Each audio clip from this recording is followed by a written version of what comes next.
Players are having to make tough decisions about whether to stay or whether to go, but this isn't going to be the same Auburn.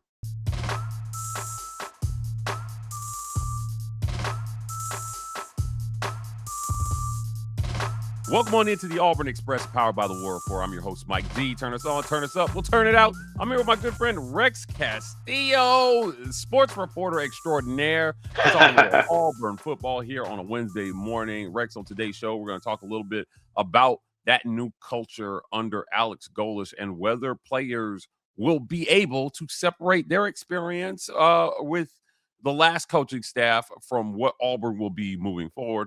Then in the second half of the show, we're going to talk about our probably some of the more disappointing portal entries to date. Let's start at the top here. Players are hopping in the portal, Rex. It's happening.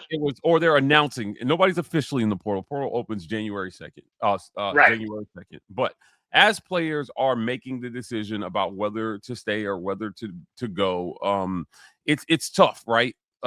You got recruited by one staff. If you were told one thing and it's turned out it's going to be a whole new staff in here, these guys don't have any ties to.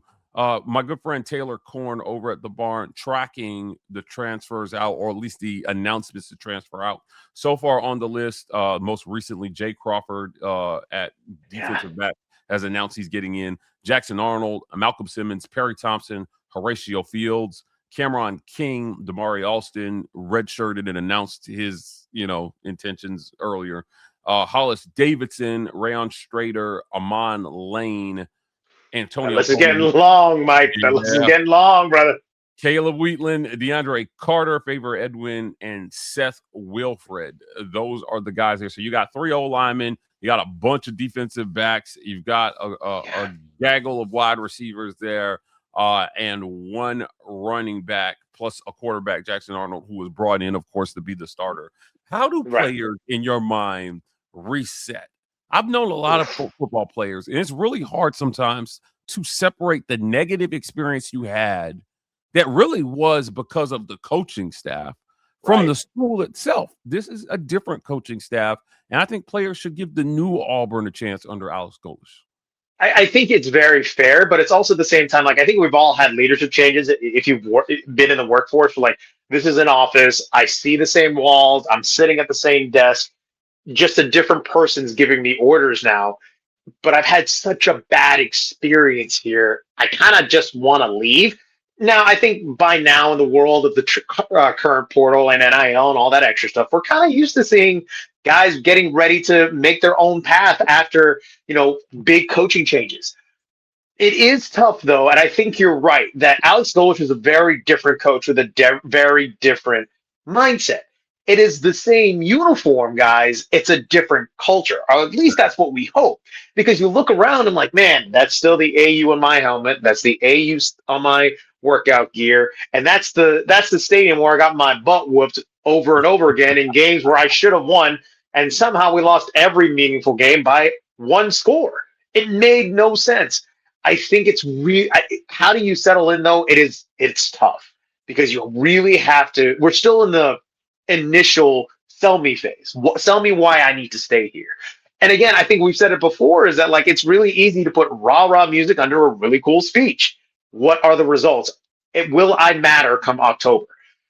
And I think I hate to see a lot of those DBs leave a DJ Durkin defense, because you really hoped that hey guys, with this defense, in a way, you were not the problem.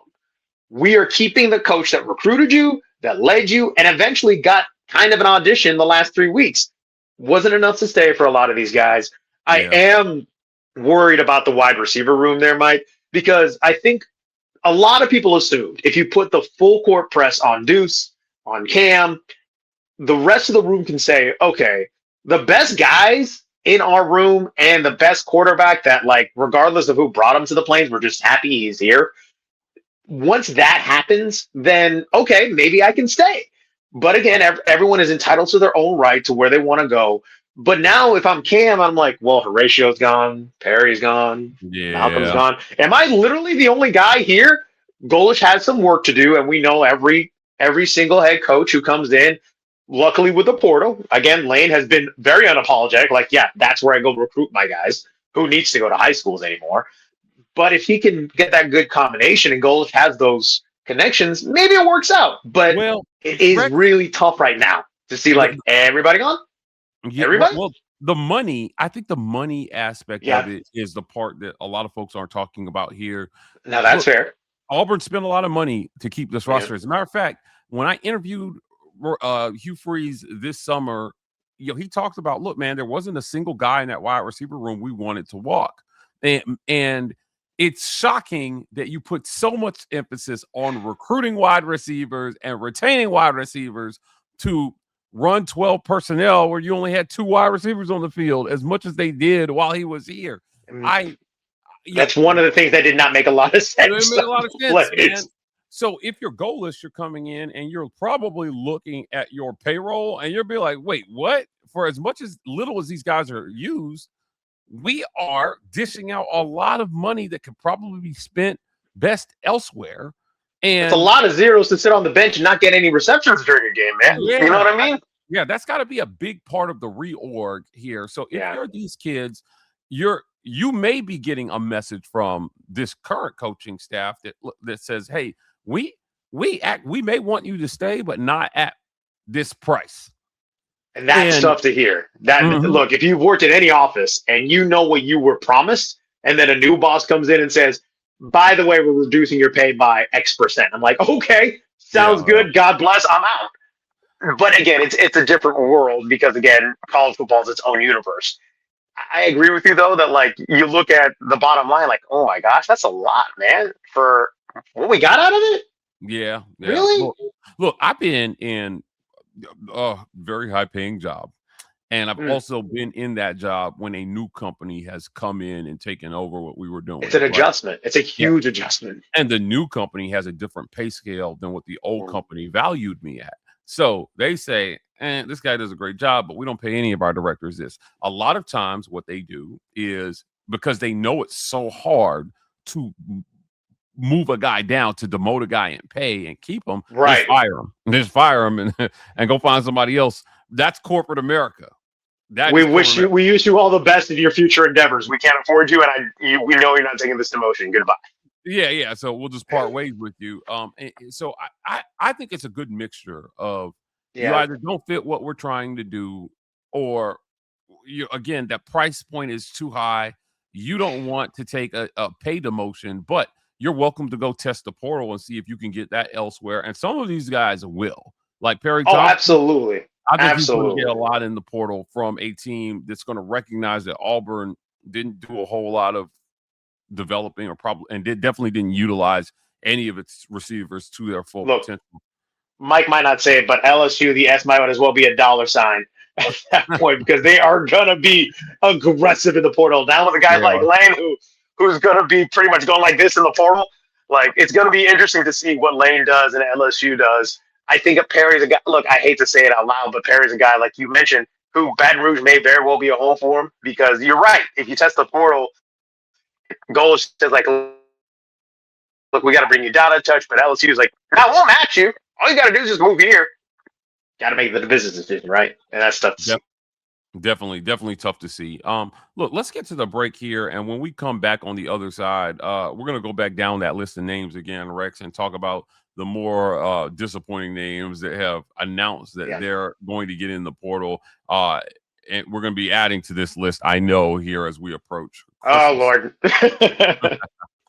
This episode of The War Report is brought to you by our friends at Abel's Iron Moore and Associates. Rex, you're contributing to your 401k, but is it invested the right way? Putting money into your plan is only half the battle. Most people never get help choosing their allocations, which is arguably the most important part. That's why Abel's Iron Moore and Associates offers a complimentary 401k review. They'll walk you through your options, discuss your goals, and give you clear, unbiased guidance based on specific options available in your plan. No cost, no commitment, just straightforward advice. Call AMA at 912-777-4128. Again, that's 912-777-4128. Scan the QR code on your screen or visit AIMC.com to get your 401k review today.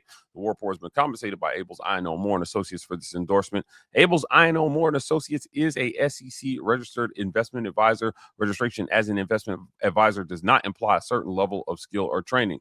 This episode of the War Report is also brought to you by our friends at Sky Tobacco and Vape.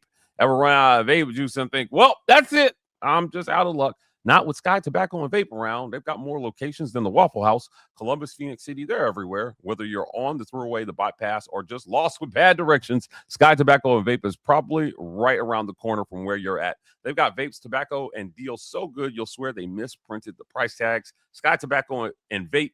Good vibes, great deals, and zero judgment if you walk in at 10 p.m. wearing your pajama pants. I want to thank our friends at the Rogue Shop. Visit rogueshop.com. Use code REPORTER to get 15% off your Rogue Shop order. Pain, sleep, stress, anxiety, whatever ails you in life, the Rogue Shop potentially has something that has you covered. If you've got some traditional ailments that could require some non-traditional remedies, well, the Rogue Shop could be the place for you. Our guy Richard is a longtime sponsor of the show. Drop a little something extra in there for everybody using code REPORT today. See them now and make sure you use code REPORT so they know that the War Report sent you.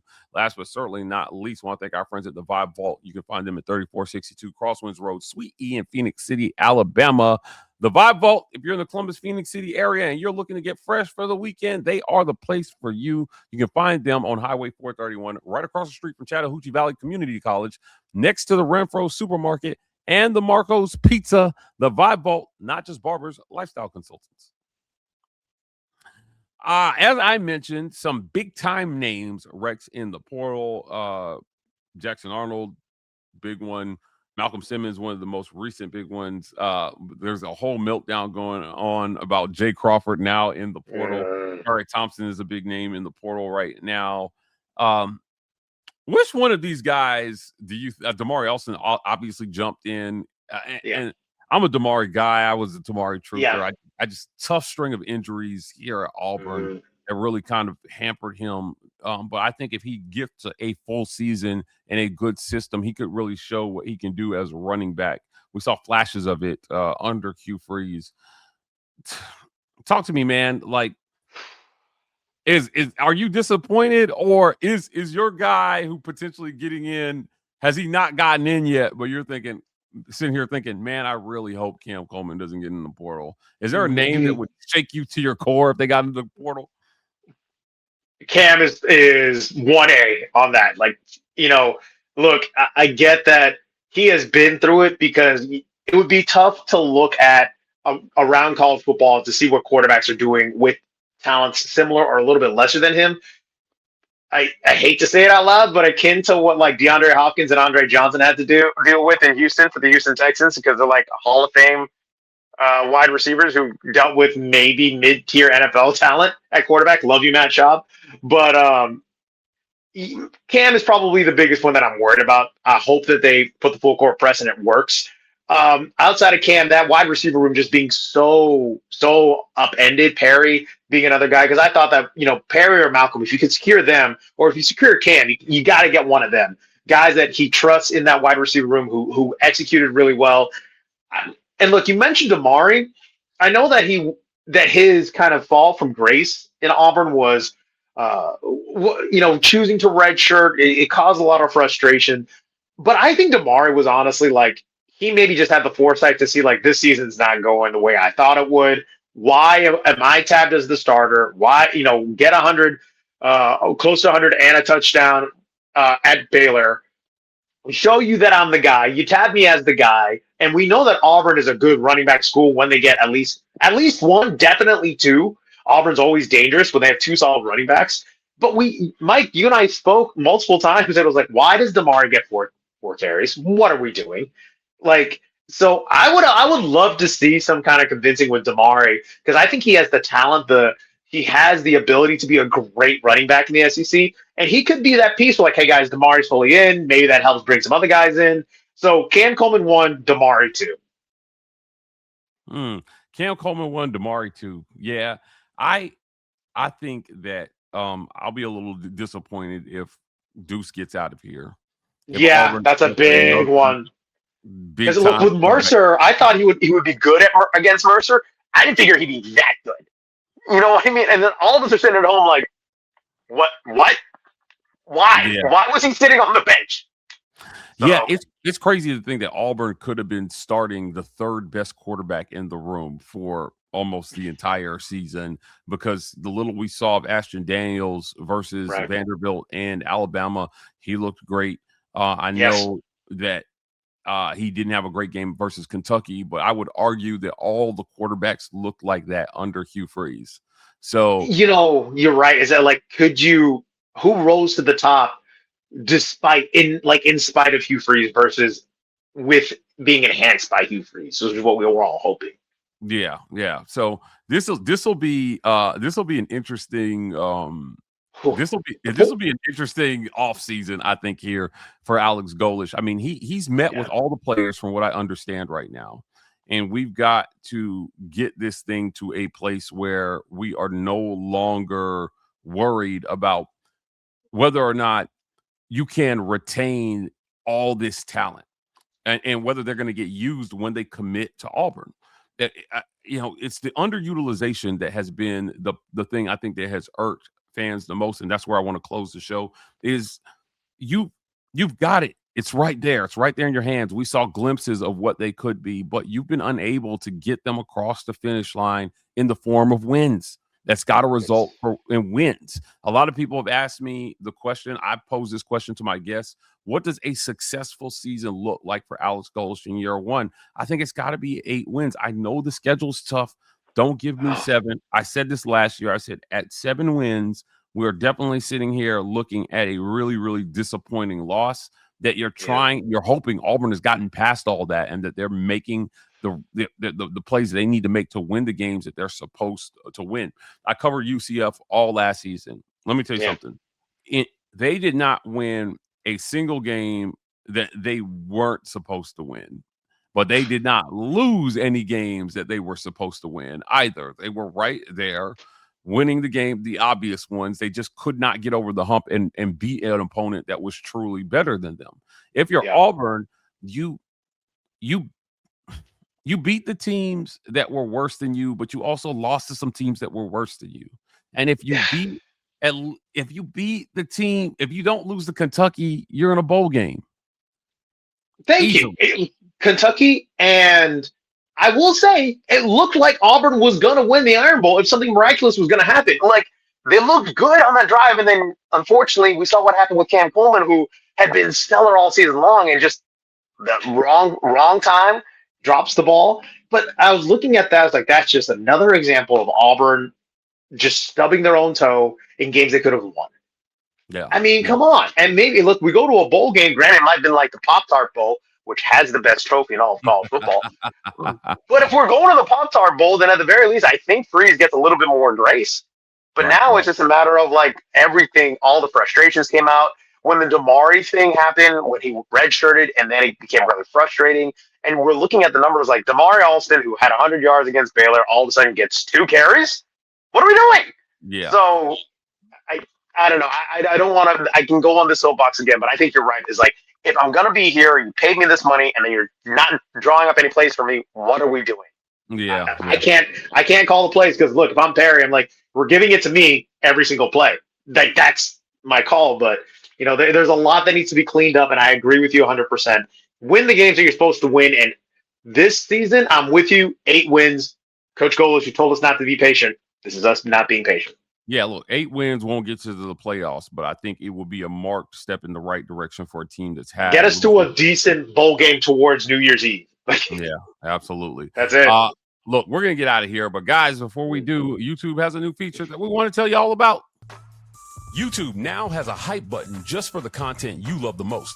The War Report is delivering the coverage you count on daily, so smash that hype button to help the channel reach more college sports fans. It's a great way to support our work. Smash that hype button. Smash that hype button. Also, smash follow on Rex Castillo. Rex, before we get out of here, tell people where they can find you. Hey, man, you can find me on Twitter, all these social media platforms, doing a lot of stuff with Fans First Entertainment. That is, yes, the organization that runs crazy teams like the Savannah Bananas and everything that's going on there. So while keeping in touch with everything college sports and everything that's going on the Plains, we're having some fun with Banana Balls while our season starts on late February. So stay tuned for that. Guys, that's it for another great edition of the Auburn Express, powered by the War Report. Do us a favor, hit the comments after the video. Let us know if there's a name that you're super disappointed about that's in the portal, or which player can hit the portal that will really make you go emo. We want to hear from you. And while you're in the comment section, do us a favor, smash that super thanks button. Your financial support helps keep the work that we're doing here going. Please hit like and subscribe. We are the War Report on every social media platform. TW Report on TikTok. We're signing off, and as always, Warriors.